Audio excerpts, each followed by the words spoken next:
Hey guys, welcome back to our channel. In this tech tutorial video we're going to show you how you can close your user account on Evernote in 2026. So let us dive into this. In the first step, head over to Evernote and log into your account. In the second step, click into your profile name in the bottom left, and in the third step, select account info here. After that, guys, what you want to do is navigate to the account status here on the left panel and select this option, close your Evernote account.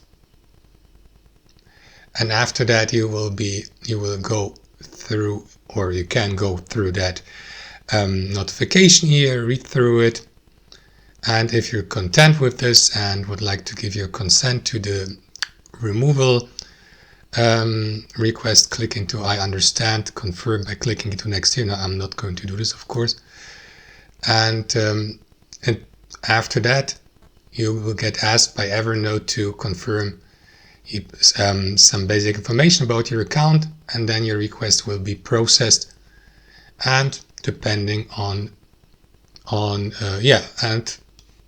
processed here, so that your account may be closed permanently. So that's it. Thanks for watching. Hope you enjoyed it, got some value from it, and we'll see you next time on our channel.